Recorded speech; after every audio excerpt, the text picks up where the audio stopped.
The 1960s were a period of experimentation in the American auto industry, with automakers looking to push boundaries with new designs, engineering, and marketing approaches. While the decade produced some of the most iconic cars ever made, it also spawned plenty of models that missed the mark, some of them infamous. Here are 13 of the worst and dumbest American cars of the 1960s that will surprise you. Dear viewer, don't forget to subscribe to the channel. Thanks for your support. The 1961 Plymouth Savoy was part of Plymouth's full-size car lineup, positioned as an affordable, no-frills vehicle. Despite being a full-size car, it struggled to stand out in a competitive market due to its bland design, underwhelming performance, and lack of exciting features.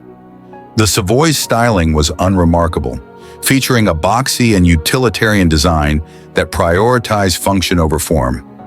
In an era when automakers were focusing on sleeker, more futuristic designs, the Savoy's plain appearance left it looking outdated. Its flat body panels and lack of decorative features made it visually unappealing compared to the more stylish offerings from Chevrolet, Ford, and other competitors. While some cars of the time had bold styling elements, such as tail fins, chrome accents, or innovative front-end designs, the Savoy had none of these. It was a basic, no-nonsense car, which didn't attract buyers looking for style or flair. The base engine in the 1961 Savoy was a 225 cubic inch slant six, producing around 145 horsepower, which was adequate for basic driving, but underpowered for a full-size car. Even the optional V8 engines, like the 318 cubic inch V8, offered only modest performance. This left the Savoy feeling sluggish, especially when compared to more powerful full-size models from other manufacturers. While performance was becoming a more important factor for car buyers in the early 1960s, especially with the rise of muscle cars, the Savoy did not keep up with this trend. It was designed more for affordability and basic transportation, which made it unexciting to drive. The full-size car market in 1961 was filled with more stylish and better-performing options. Cars like the Chevrolet Impala and Ford Galaxy offered both sleek designs and a range of powerful engine options, making the Savoy seem bland in comparison. Buyers looking for a full-size car were more likely to choose one of these competitors, which offered more features and better performance for a similar price. The Savoy was intended to be a budget-friendly option, but this came at the cost of cutting corners on design and performance. As a result, it didn't appeal to buyers who wanted more than just basic transportation. Even within Plymouth's own lineup, the more upscale Belvedere and Fury models overshadowed the Savoy, offering more style and features. Inside, the Savoy continued its utilitarian theme, offering a very basic interior with minimal comfort features. The seats were simple, and the dashboard lacked the more modern, driver-focused designs seen in other cars of the era. For a full-size car, it didn't offer the level of comfort or luxury that buyers expected from vehicles in this segment.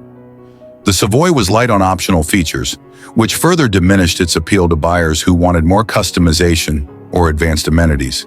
It lacked the power accessories, air conditioning, and other conveniences that were becoming more common in full-size cars.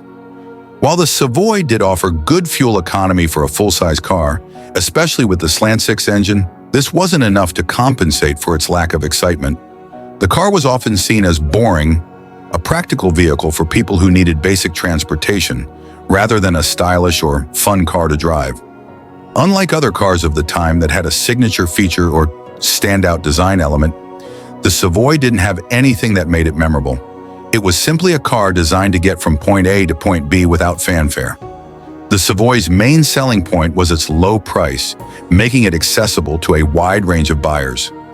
It was a practical choice for families or individuals looking for a full-size car without the extra cost associated with more stylish or powerful models.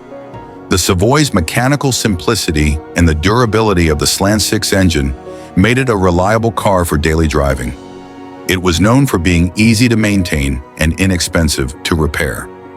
Bland styling, underpowered engines, and lack of comfort or excitement. The 1961 Plymouth Savoy was a practical and affordable full-size car, but it was hampered by its dull design, underpowered engine options, and lack of exciting features.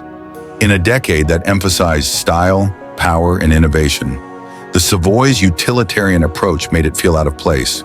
While it was reliable and economical, it was overshadowed by more attractive and better-performing alternatives, making it a less desirable choice for buyers seeking more than just basic transportation. Number 12. The 1964 Mercury Comet was introduced as a compact car positioned between Ford's popular Falcon and the upcoming Mustang. Unfortunately, the Comet struggled to carve out its own identity in a decade of automotive innovation. Despite being mechanically sound, its bland styling and lack of standout performance left it largely forgotten compared to its more iconic rivals.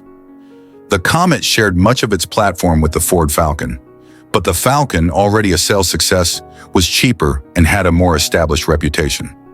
As a result, buyers looking for a compact car in the early 1960s often opted for the Falcon, leaving the Comet as an afterthought. The Comet's position in Mercury's lineup became even more difficult with the launch of the Ford Mustang in 1964. The Mustang was an instant hit due to its sporty design, affordability, and performance options. In comparison, the Comet's more conservative styling and lackluster performance made it seem old-fashioned and unexciting. The 1964 Comet featured a relatively bland and conservative design that lacked the sleek lines and dynamic presence seen in other cars of the era.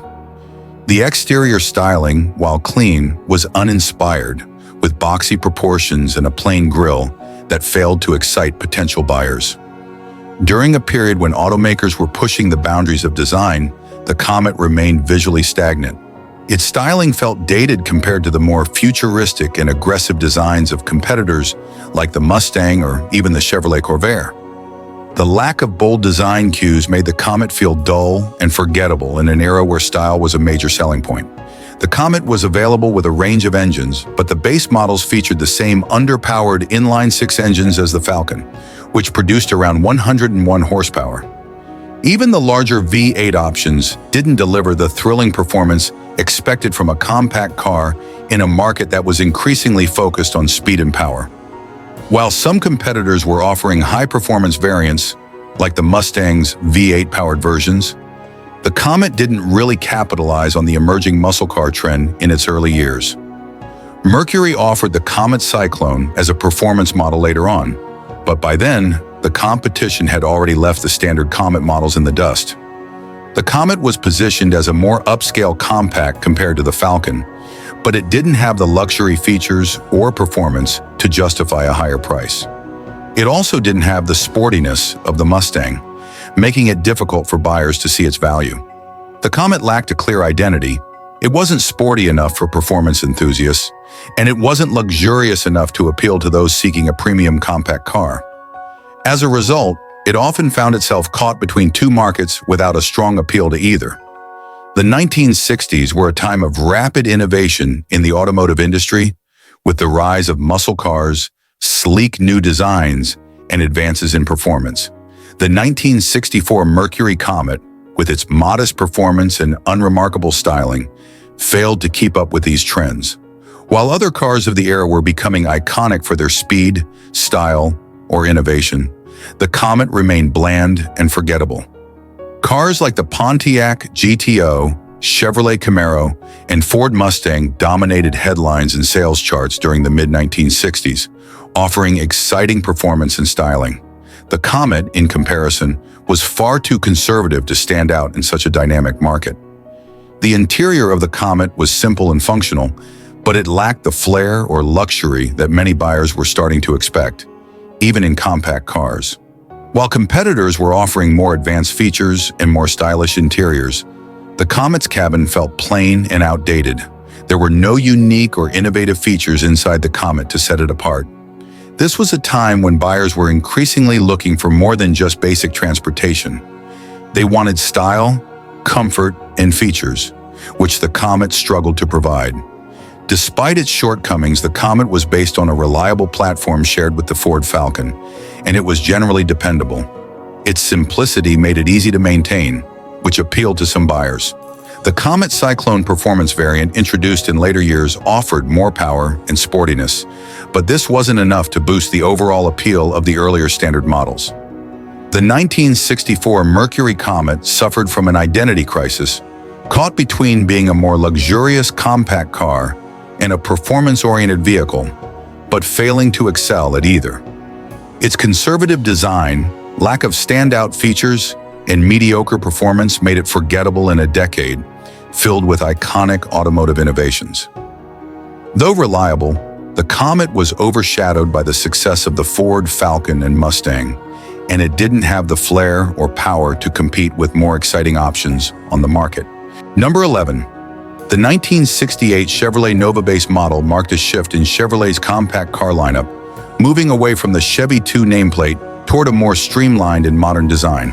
However, while the high-performance Nova SS version gained popularity, the base model was a different story. With its underpowered engines, uninspired styling, and cheap interior, the base Nova failed to stand out in an increasingly competitive market. The base Nova came with entry-level engine options, including a 90-horsepower 153 cubic inch inline-4 and a 140-horsepower 230 cubic inch inline-6. These engines were far from exciting, offering sluggish acceleration and limited power compared to what muscle car enthusiasts were looking for in the late 1960s.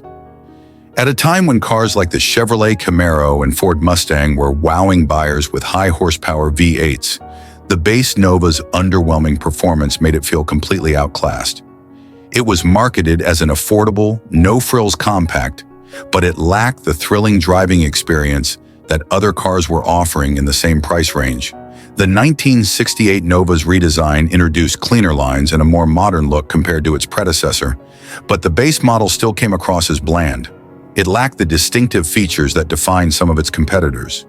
With its boxy proportions, simple grille, and unadorned bodywork, the base Nova looked more like a fleet car than a stylish compact. The Nova SS version, with its sporty appearance, more aggressive front fascia, and powerful V8 engines, overshadowed the base model significantly. Buyers who were looking for style or performance gravitated toward the SS, leaving the base Nova to feel like a compromise for those who couldn't afford the more exciting versions. The interior of the base Nova was functional but cheap. Hard plastic materials, basic seat designs, and minimal features made it feel like Chevrolet had cut corners to keep the cost down. While this made the Nova affordable, it also meant that it lacked the comfort and style of other compacts that were starting to offer more premium interiors. In an era where car buyers were increasingly expecting more from even budget models, the base Nova's interior felt outdated. The dashboard design was simple and lacked advanced features, making it feel like a bare-bones vehicle compared to more luxurious options like the Ford Torino or even higher-end versions of the Nova itself. By 1968, the automotive market was saturated with cars that offered better performance, more stylish designs, and more comfortable interiors. The Nova's competition, including the Ford Falcon, Dodge Dart, and even Chevrolet's own Camaro, offered more excitement for a similar price. The Nova's basic nature left it trailing behind in this crowded market.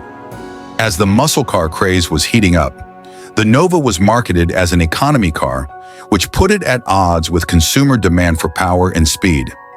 Even in its base form, it wasn't economical enough to compete with imports, nor was it powerful enough to capture the attention of muscle car buyers. The Nova base model struggled to find its niche. It was neither a true economy car, like the Volkswagen Beetle or Datsun 510, nor was it a muscle car that could go head-to-head with the SS, Camaro, or Mustang. This left the base Nova without a clear identity in the marketplace, making it an uninspired choice for buyers looking for either fuel efficiency or performance. The Nova's low price point made it accessible to buyers on a budget, which was one of its strongest selling points. The basic mechanical components were relatively durable, and the car was easy to work on, making it a decent choice for those who valued affordability and reliability over performance or style. Weak engine options, bland styling, cheap interior, and overshadowed by sportier competitors. The 1968 Chevrolet Nova base model was an uninspiring entry in Chevrolet's lineup. While the SS version garnered some attention for its performance, the base model was underpowered, dull, and hampered by a lackluster design. In an era dominated by muscle cars and stylish compacts, The base Nova was forgettable and failed to capture the excitement or innovation of its competitors. Number 10. The 1965 Dodge Coronet was Dodge's attempt to provide a practical, mid-size car to compete with the growing market of affordable family vehicles. Unfortunately, while functional, the Coronet suffered from bland styling, unimpressive engine options, and an overall lack of excitement, which made it unremarkable compared to its competitors. The Coronet's design in 1965 was a step toward more boxy and straightforward styling, but it lacked the flair or character seen in other mid-size cars of the era. Its flat body panels, conservative front grille, and simple rear-end design made it blend in rather than stand out. At a time when manufacturers were experimenting with more dramatic styling cues, the Coronet was decidedly ordinary. Unlike the aggressive look of competitors like the Pontiac GTO or even Dodge's own Charger in the following years, the Coronet's appearance was middle of the road. It didn't have the boldness to appeal to muscle car enthusiasts, nor the refined elegance to attract luxury car buyers. The base models of the 1965 Coronet were powered by relatively weak engines, such as a 225 cubic inch slant six producing only 145 horsepower. Even the V8 options, such as the 318 cubic inch V8, offered unremarkable performance compared to the more powerful engines in competing models. For buyers seeking excitement or speed, the Coronet's base engine choices were disappointing. While some higher-end versions of the Coronet could be equipped with more powerful engines, the base models and standard trims were designed for economy and practicality, not performance. This left the car feeling sluggish and unexciting, especially during an era when performance was a key selling point for many buyers. In a market filled with exciting options like the Ford Fairlane, Chevrolet Chevelle, and Pontiac Le Mans, the Coronet failed to innovate in any meaningful way. It was a competent car, but it didn't push the boundaries of design, technology, or performance. As a result, it often got lost in the shuffle of more exciting and memorable models. The mid-sized market in the mid-1960s was highly competitive, with numerous models vying for attention. The Coronet's basic nature made it difficult to stand out among cars that were offering more in terms of power, style, and features. It was neither the most economical nor the most powerful option, leaving it as a mediocre choice in a crowded field. Inside, the Coronet was practical but plain. The interior materials were basic, and the overall design was uninspired. There were few standout features to attract buyers looking for comfort or luxury. While it was spacious enough for families, it didn't offer the kind of style or innovation that was becoming more common in the mid-size market. The Coronet was offered with only basic features in its standard trims, and buyers who wanted more luxury or advanced options would have to pay extra. This no-frills approach may have kept the car affordable, but it also made it feel behind the times when competitors were offering more for the same price. The Coronet struggled to carve out a clear identity. It wasn't powerful or aggressive enough to appeal to the muscle car crowd, nor was it refined or luxurious enough to compete with higher-end family sedans. As a result, it ended up being a middle-of-the-road car that didn't excel in any particular area. While later versions of the Coronet would gain more performance variants, the 1965 version didn't have the standout models to capture enthusiasts' attention. Without a distinct, high-performance option in this year, it remained a practical but uninspired choice. Despite its unremarkable nature, the Coronet was affordable and relatively reliable. It was built on a solid platform, and its simplicity meant that it was easy to maintain and repair. The car did offer good interior space for families, and it had a functional design that appealed to those seeking a basic, practical vehicle without frills. Affordable, reliable, and practical for families. Bland styling, unimpressive engine options, basic interior, and overshadowed by more exciting and innovative competitors. The 1965 Dodge Coronet was a solid but uninspiring car. It did its job as a practical, mid-size vehicle, but it lacked the excitement, style, and performance to stand out in a competitive market. While later versions of the Coronet would gain more power and appeal, the 1965 base model was a middle-of-the-road car that failed to capture the imagination of buyers looking for something more exciting in an era of bold designs and muscle cars. Number 9. The 1969 Pontiac Grand Prix base model was part of Pontiac's shift to a larger, more luxurious personal coupe. While the higher performance models, like those equipped with the 400 and 428 cubic inch V8 engines, were praised for their power and style, the base model left much to be desired. It didn't live up to the expectations of Pontiac enthusiasts who were seeking a more thrilling driving experience. The base model of the 1969 Grand Prix came with a 350 cubic inch V8, producing only 265 horsepower. While this might seem decent on paper, it was underwhelming compared to the more potent engines offered in the higher trim levels. In a year when muscle cars were thriving, the base engine felt sluggish, particularly for a car of the Grand Prix size and weight. Despite being marketed as a performance-oriented personal luxury coupe, the base model lacked the muscle to compete with more exciting cars of the time, like the Pontiac GTO or Chevrolet Camaro. Enthusiasts looking for speed and acceleration found the base Grand Prix disappointing in terms of both power and driving dynamics. The 1969 Grand Prix was larger and heavier than previous iterations, which hurt its performance. With a curb weight of over 4,000 pounds, the base model's engine struggled to provide the kind of acceleration and responsiveness expected in a sporty car. The car's size also affected its handling. It felt sluggish around corners, and the steering wasn't as sharp as other sportier models in the Pontiac lineup. While the more powerful versions could compensate with stronger engines, the base model's weaker powertrain made it feel cumbersome on the road. Unlike the higher trims, the base model lacked many of the luxury and performance features that made the Grand Prix stand out.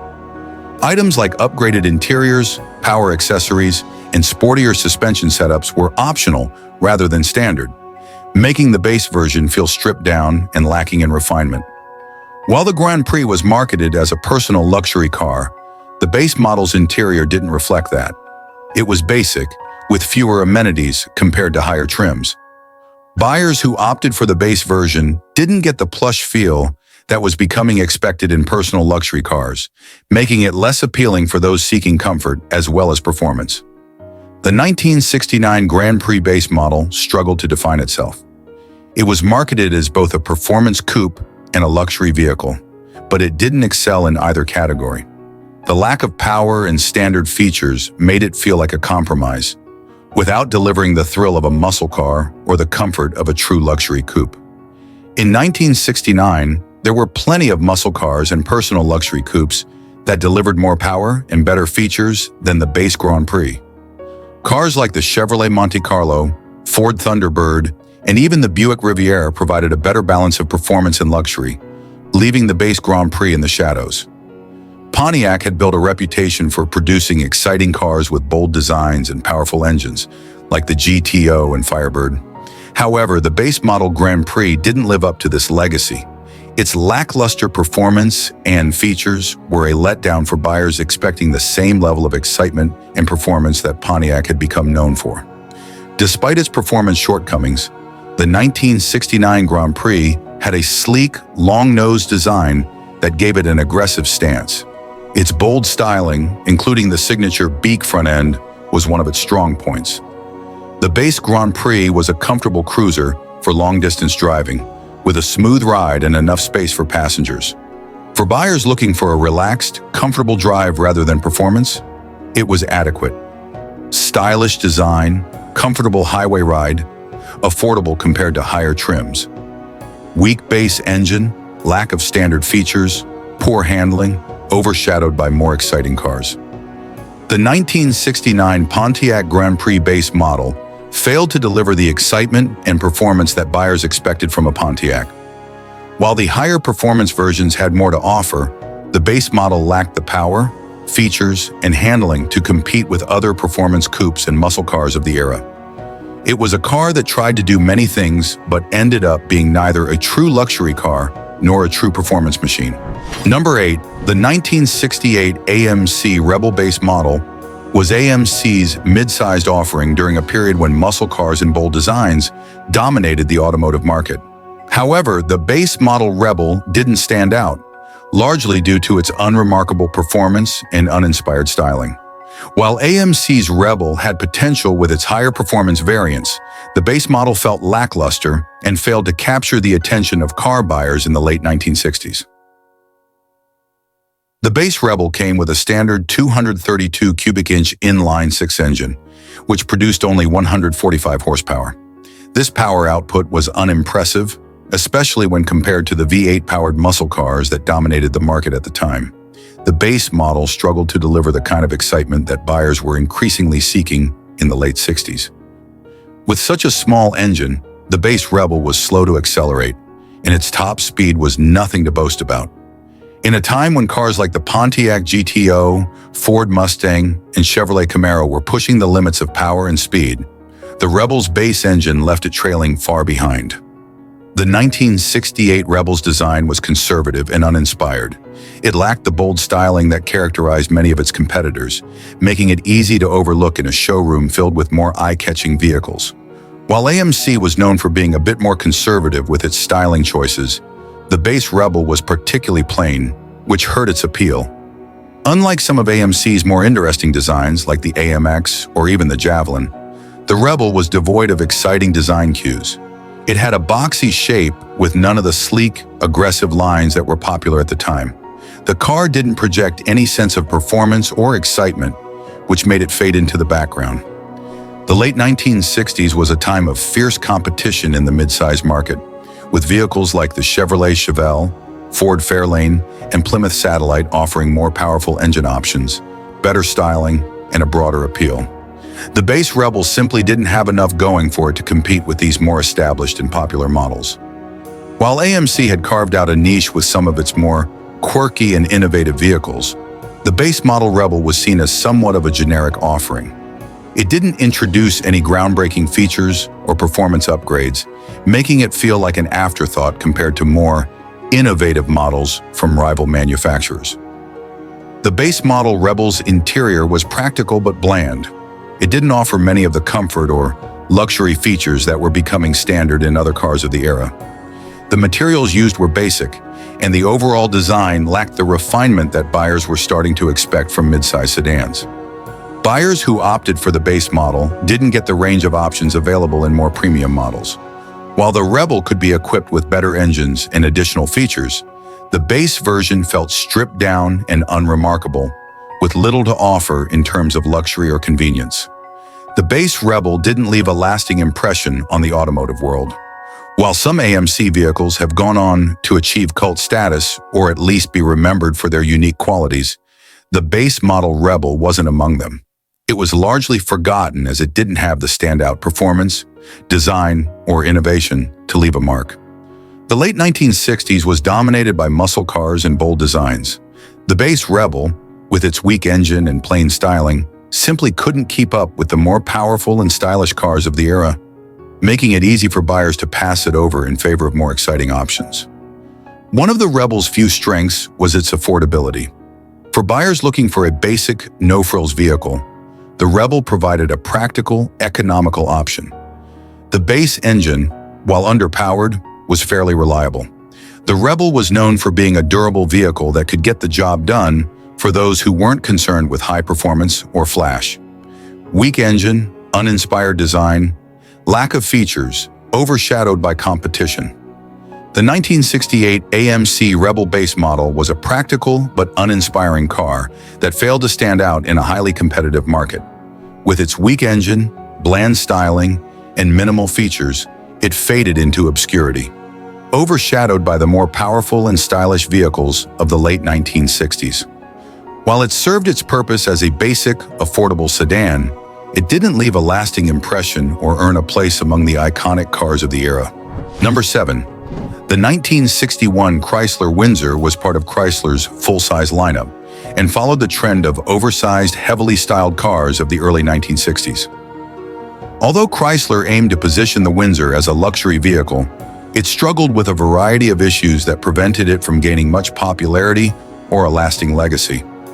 Like many of Chrysler's full-size cars at the time, the Windsor was extremely bulky, and this affected both its handling and performance. Weighing in at over 4,000 pounds, the car was difficult to maneuver, especially in tight spaces or on winding roads.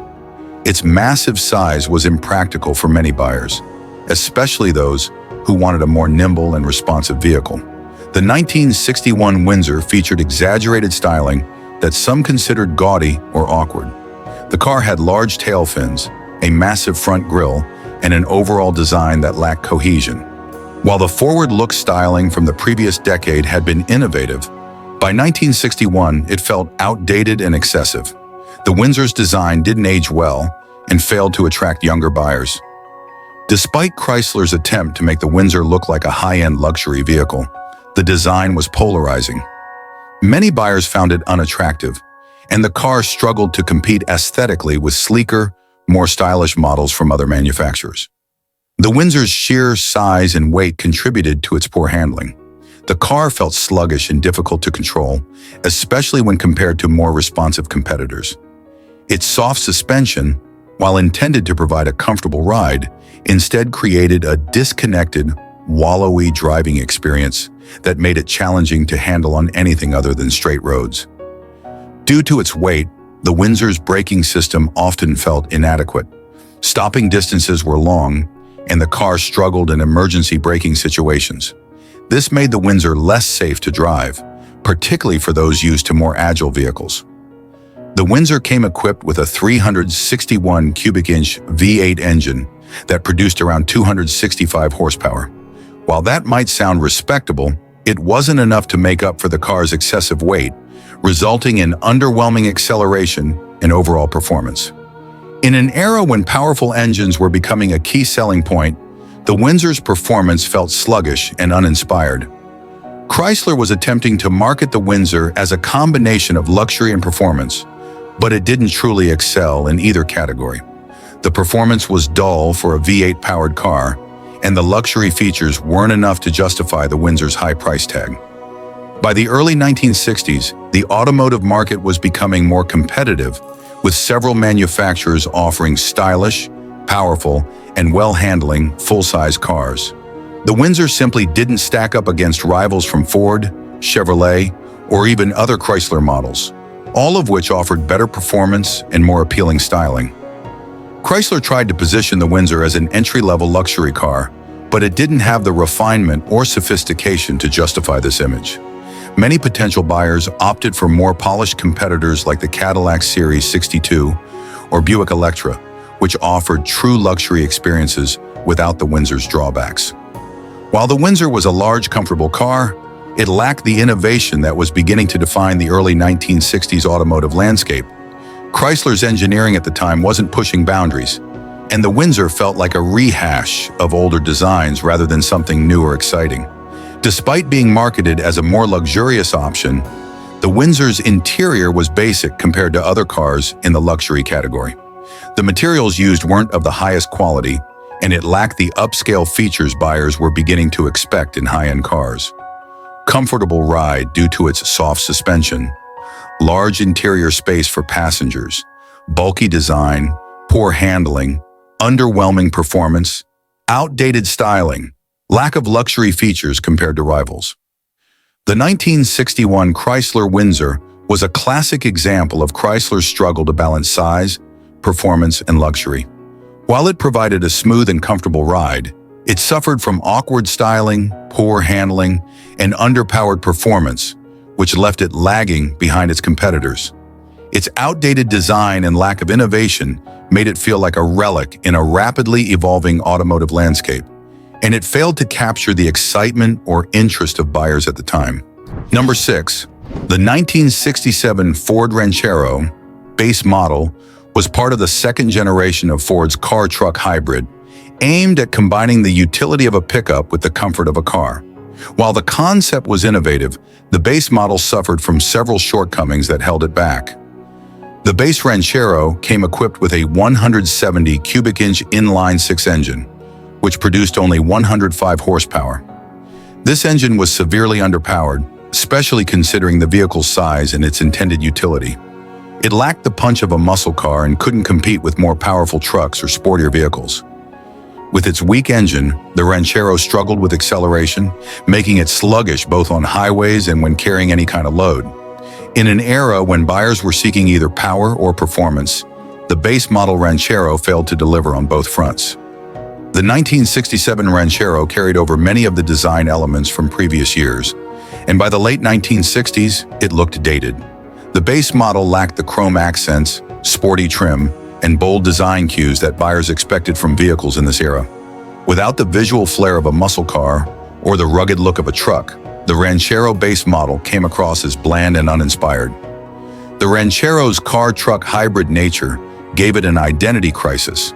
It wasn't rugged enough to be taken seriously as a work truck, and it wasn't sleek or fast enough to be desirable as a car. This left the vehicle stranded in a niche market with limited appeal. While the Ranchero was marketed as offering the utility of a truck, its car-based platform meant that it had limited cargo capacity. The small truck bed could carry light loads, but it wasn't capable of hauling heavy or large items like a true pickup truck could. For buyers looking for real utility, traditional trucks from Ford, Chevrolet, or Dodge were far more practical. The base engine in the Ranchero struggled with towing anything beyond light trailers, further diminishing its appeal to those looking for a practical, versatile vehicle. The base Ranchero's suspension was designed more for comfort than for hauling, but it didn't excel in either area. The vehicle's ride was neither smooth nor responsive, and it didn't handle well, especially when compared to other car models of the time. Despite its truck-like design, the Ranchero was built on a passenger car platform, meaning it lacked the ruggedness of a true truck. This made it less capable of handling rough terrain or heavy-duty work, further limiting its utility. The Ranchero's closest competitor, the Chevrolet El Camino, was often seen as the more stylish and desirable option. The El Camino offered more powerful engine choices and had a design that appealed to a wider audience, leaving the Ranchero base model lagging behind in terms of sales and appeal. For buyers looking for utility, Ford's own full-size trucks like the F-Series were more capable and reliable. The base Ranchero simply didn't offer enough in terms of utility to compete with these traditional pickups. Affordable price, unique car-truck hybrid concept. Underpowered engine, bland design, poor cargo and towing capacity, lack of identity. The 1967 Ford Ranchero, base model, suffered from a lack of power, uninspired styling, and a limited sense of purpose. While the concept of a car-truck hybrid was innovative, the base Ranchero failed to offer the performance of a muscle car or the utility of a truck, leaving it stuck in a no-man's land that didn't satisfy either type of buyer. Its limited utility and uninspiring design made it a forgettable vehicle in a market filled with more capable and exciting options. Number 5, the 1966 Studebaker Commander was one of the last cars produced by the struggling Studebaker Corporation, marking the end of an era for the once prominent automaker. Unfortunately, by the time the Commander was introduced, the company was in financial distress, and it showed in the quality and design of their vehicles. By the mid-1960s, automotive design had shifted toward more modern, sleek lines, but the Studebaker Commander retained an outdated, boxy look that made it seem old-fashioned.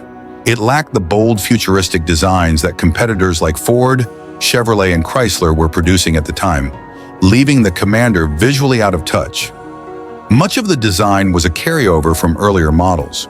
Studebaker, facing financial troubles, didn't have the resources to produce a completely new car, so the Commander looked like a rehash of older designs, failing to capture consumer interest in a decade known for innovation. The Commander was offered with a range of engines, but even the top options were underwhelming compared to the performance cars of the mid-1960s. Its 194 cubic inch inline-six engine, which was standard, was severely underpowered, producing only 120 horsepower. This made acceleration sluggish, and the car struggled to keep pace with more powerful models on the road.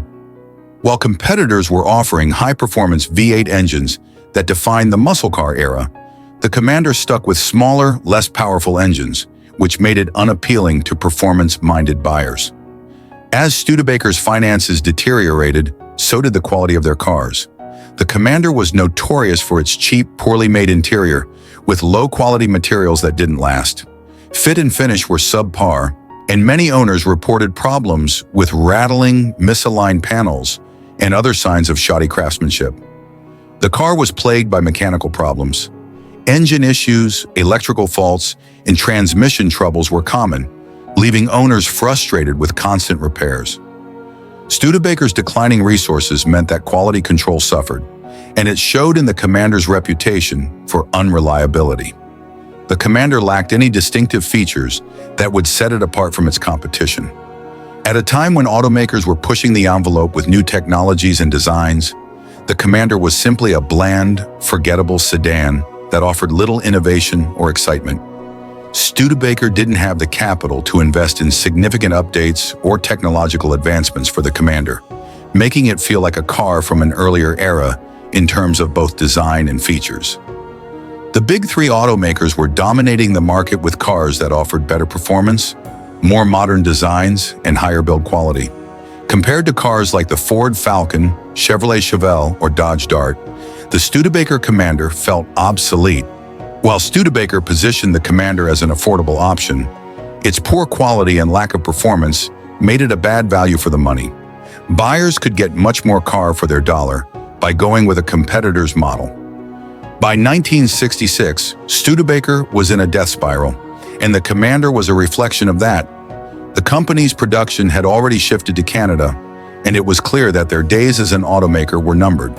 The Commander was one of the last cars to roll off the assembly line before Studebaker ceased production entirely, and it couldn't compete in a market that demanded modern, well-built cars, outdated design, underpowered engines, poor build quality, lack of innovation, unreliable.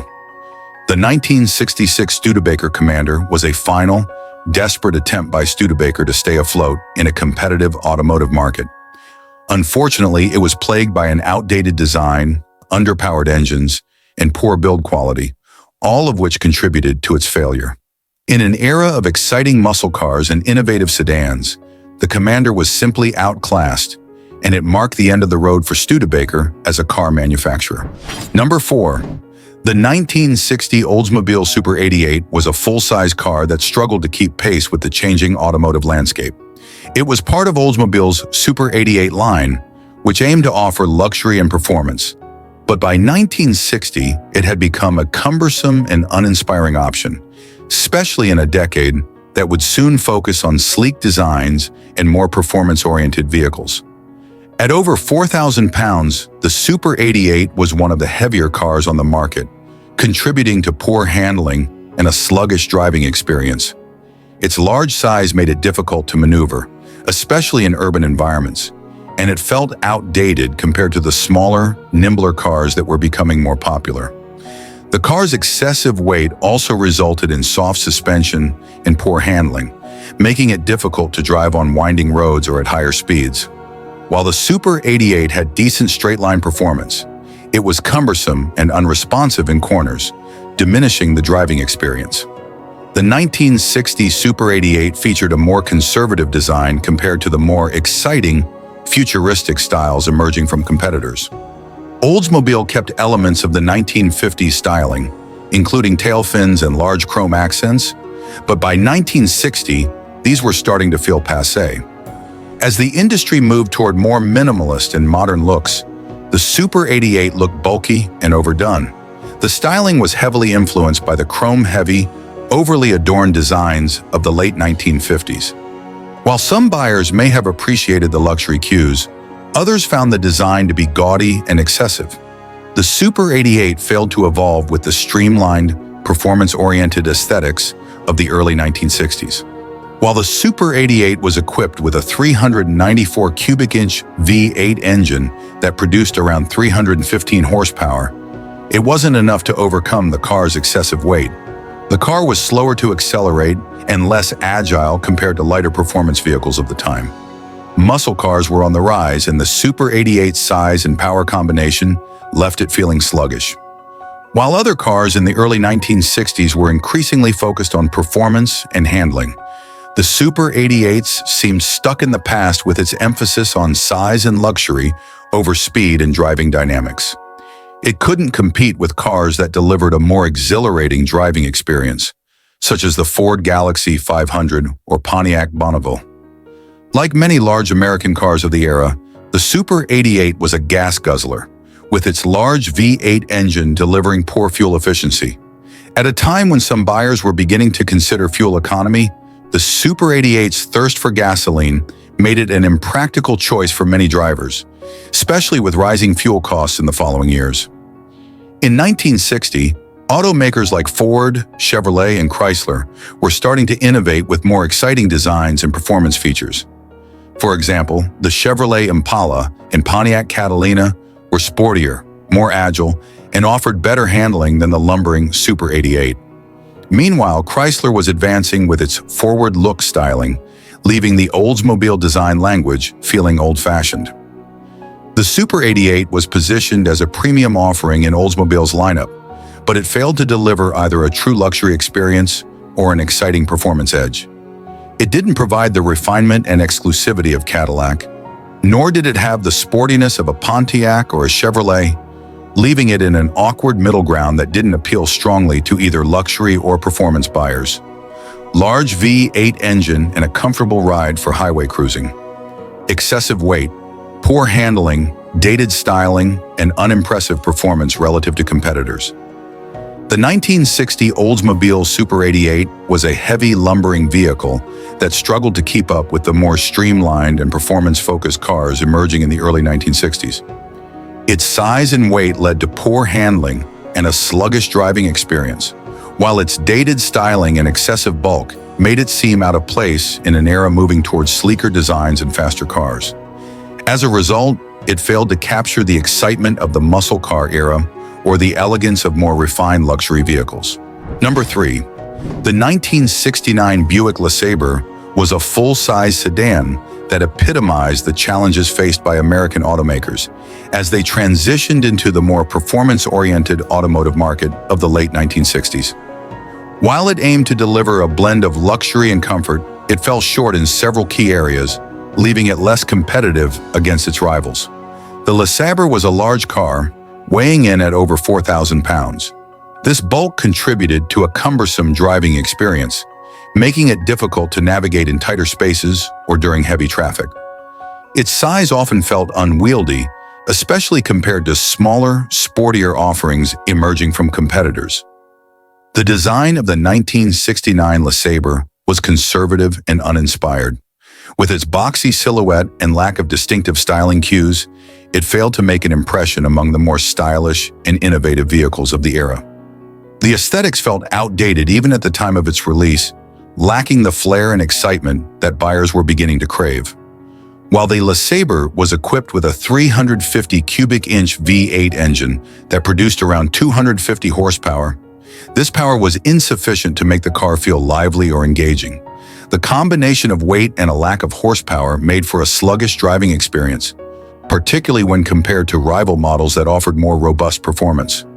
The focus on luxury and comfort over performance meant that the LeSabre did not appeal to drivers seeking a thrilling driving experience. It felt more like a heavy cruiser than a car designed for performance or spirited driving, leading to disappointment for those who wanted more from their full-size sedan. The car's weight contributed to poor handling characteristics.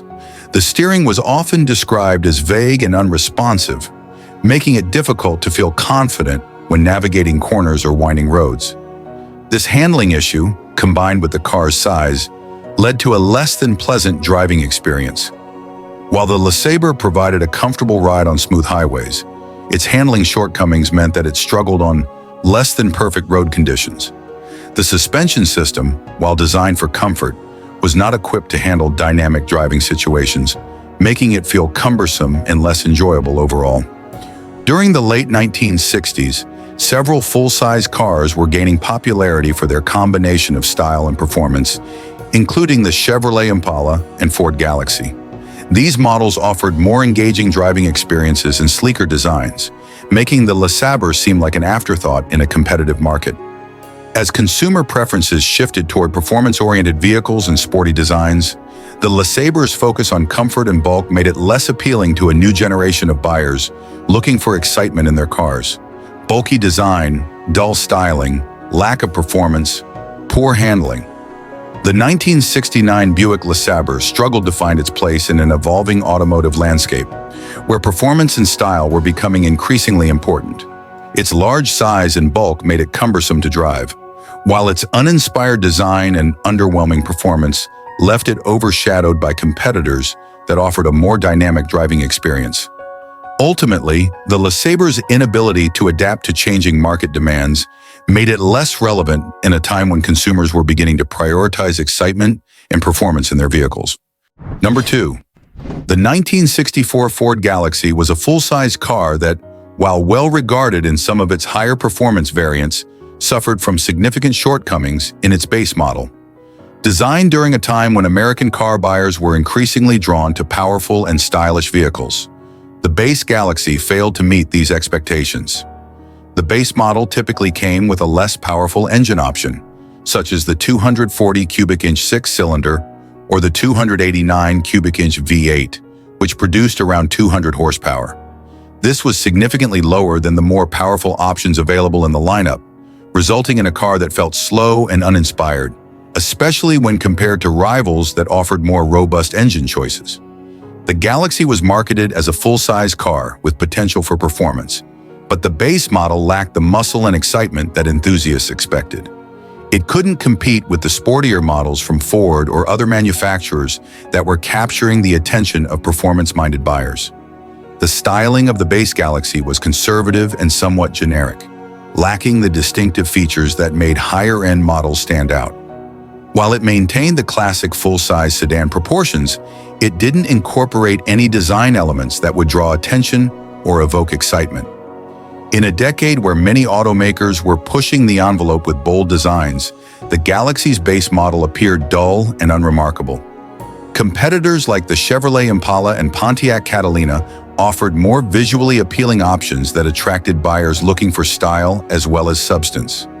The focus on comfort in the base Galaxy resulted in a driving experience that felt less engaging. While it could manage highway cruising comfortably, it didn't provide the responsive handling or sporty feel that drivers sought in this segment. Being a larger car, the Galaxy was on the heavier side, which further contributed to its sluggish performance. The combination of bulk and a less powerful engine made it feel cumbersome, especially in urban settings where agility was key. Ford offered more performance-oriented versions of the Galaxy, like the Galaxy 500 and the Galaxy 7-liter, which featured powerful V8 engines and sportier features.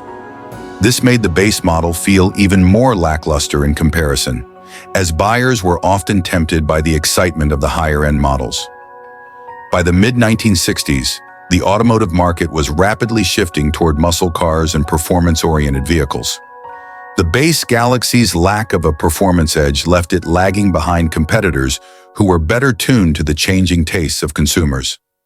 Comfortable ride, spacious interior, classic full-size sedan appeal, underwhelming performance, bland styling, poor handling, overshadowed by performance models. The 1964 Ford Galaxy base model ultimately fell short of expectations, especially in an era that celebrated performance and style. Its sluggish performance, uninspired design, and the overshadowing presence of more dynamic variants contributed to its status as a forgettable option in a highly competitive market. While it retained some classic full-size characteristics, it struggled to appeal to buyers who were increasingly seeking excitement and innovation in their vehicles. Number 1. The 1967 Mercury Montclair was a full-size sedan that aimed to offer luxury and comfort, but ultimately fell short in a market that was evolving toward more exciting and performance-oriented vehicles. Despite its intentions, the Montclair ended up being a forgettable option among its peers. Equipped with engines like the 390 cubic inch V8, the Montclair produced around 265 horsepower, which was adequate but not impressive for a full-size sedan. The combination of weight and mediocre horsepower led to sluggish acceleration, making it feel unresponsive, especially when compared to sportier rivals. The Montclair's design did not emphasize performance, leading to a driving experience that was more about cruising than spirited driving. It was not built for speed or agility, which left it feeling outdated in a decade increasingly focused on performance. The styling of the 1967 Montclair was straightforward and lacked the flair or distinctive features that could make it stand out. Its boxy silhouette and lack of design innovation made it visually unremarkable, especially against competitors that were introducing bolder aesthetics. With a conservative look, the Montclair blended into the background among other full-size sedans. Its design did not evoke any emotional response, leading to a perception of blandness that made it forgettable in a crowded market. The Montclair's size and weight contributed to its handling difficulties. Drivers often found it cumbersome to maneuver, particularly in urban settings or tight spaces. The steering lacked the precision and responsiveness that many drivers desired, making it feel heavy and less engaging. While it provided a comfortable ride, the emphasis on luxury over sportiness meant that handling was compromised. The soft suspension contributed to a relaxed driving experience, but it was not well suited for those who enjoyed a more dynamic and engaging ride.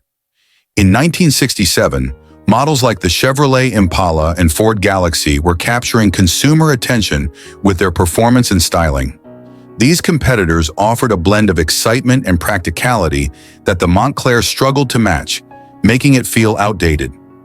The late 1960s saw a shift toward cars that offered not only comfort, but also sportiness and style. The Montclair's failure to evolve with these trends made it less appealing to a generation of buyers seeking something more than just a comfortable sedan. Comfortable ride, spacious interior, and classic full-size sedan features, slow performance, plain styling, cumbersome handling, and overshadowed by competitors. The 1967 Mercury Montclair ultimately represented a missed opportunity in the full-size sedan market. Its lack of performance, uninspired design, and handling shortcomings made it one of the less memorable cars of the decade. As consumer preferences shifted towards more exciting and stylish options, the Montclair failed to capture the imagination of buyers, cementing its status as an unremarkable entry in the automotive landscape of the time.